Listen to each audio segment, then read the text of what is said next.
ବାପା ଲାଇନ କଟିଗଲା। ହଁ ସେଇଠୁ କ'ଣ ହେଇଗଲା? ଲାଇନ୍ କଟନ୍ତାନି ବୋଧେ, ତୋ ପାଇଁ ଖାଲି 24 ଘଣ୍ଟା ଜଳିକି ରହନ୍ତା।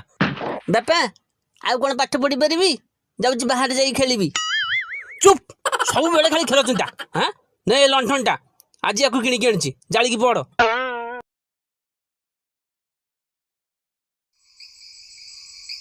ବାପା ବାପା ଦିଆସିଲି ଜଳୁନି। ଆରେ ଜୋର ମାରେ, ଜଳିବ। ହେଇବା ଦେଖୁନ ମାରୁଛି ଜଳୁନି। ଆଣିଲୁ ଏଠିକି ଦେଖିବା ଜଳିବନି କେମିତି।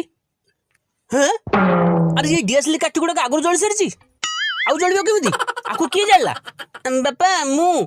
କ'ଣ ପାଇବେ? ଆରେ ଗୋଟେ ନୁହଁ, ଦିଟା ନୁହଁ, ପୁରା ଖୋଳଟା ଯାକ କାଠି ଜାଳି ଦେଇଛୁ। ବାପା ମୁଁ ଦେଖୁଥିଲି ସବୁ କାଠି ଜଳୁଛି ନା ନାଇଁ। ସବୁ ତ ଜଳୁଥିଲା, ହେଲେ ଏଠି ଜଳୁନି। ହରି ମୂର୍ଖ, ଡିଆସିଲି ଥରେ ଜାଳିଲେ ଆଉ କ'ଣ ଜଳିବ? ତତେ କିଏ କହୁଥିଲା ସବୁ କାଠି ଜାଳିବାକୁ? ବାପା ତମେ ପରା କହିଥିଲ ଯେ ଦୋକାନରୁ ଯାହା ଆଣିବୁ ଚେକ୍ କରିକି ଆଣିବାକୁ। ତେଣୁ ମୁଁ ସବୁ ଡିଆସିଲି କାଠି ମାରି